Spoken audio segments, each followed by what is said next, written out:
আইন অনুযায়ী সরকারি কর্মকর্তা কর্মচারীদের স্থাবর অস্থাবর সম্পত্তির হিসাব দাখিলের নির্দেশ দিয়েছেন হাইকোর্ট।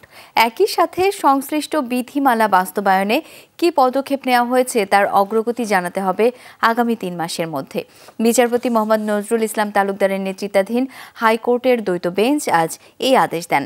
শুনানিতে হাইকোর্ট বলেন, গণমাধ্যমে সরকারি কর্মকর্তাদের যে হারে দুর্নীতির খবর দেখা যাচ্ছে তা বিস্ময়কর। স্যান্ডেলিনা সো, রূপচর্চায় আভিজাত্য। একের পর এক বেরিয়ে আসছে সরকারি কর্মকর্তাদের দুর্নীতির ফিরিস্তি। নিরাপত্তা বাহিনী থেকে আমলা যেন পিছিয়ে নেই কেউই।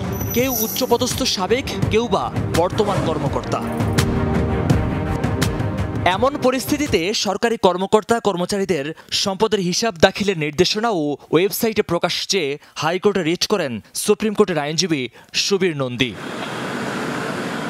মঙ্গলবার শুনানিতে আইনজীবী বলেন, দুর্নীতি রোধে প্রতি বছর সম্পদের হিসাব দাখিলের আইন থাকলেও তার বাস্তবায়ন নেই। প্রশ্ন রাখেন, জনগণের ট্যাক্সের 43% টাকায় যেখানে আমলাদের বেতন হয়, সেখানে তাদের সম্পদের হিসাব জনগণকে কেন দেয়া হবে না?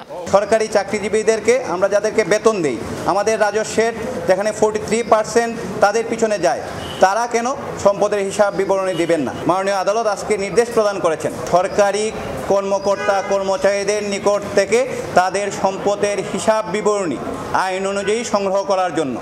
রিটকারীর পক্ষে সমর্থন দিয়ে শুনানি করেন রাষ্ট্রপক্ষ ও দুদকের আইনজীবী। শুনানির এক পর্যায়ে আদালত বলেন, দুর্নীতির বিরুদ্ধে সামাজিক আন্দোলন গড়ে তুলতে হবে।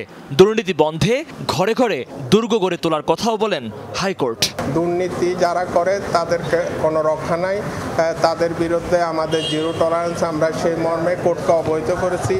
দুর্নীতির বিরুদ্ধে যে কোনো এবং দুর্নীতি মানি লন্ডারিংয়ের বিরুদ্ধে যে কোনো পদক্ষেপে রাষ্ট্রপক্ষের সায় আছে।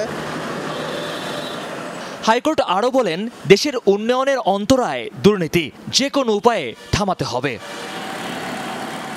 মহিউদ্দিন মধু, যমুনা নিউজ, ঢাকা।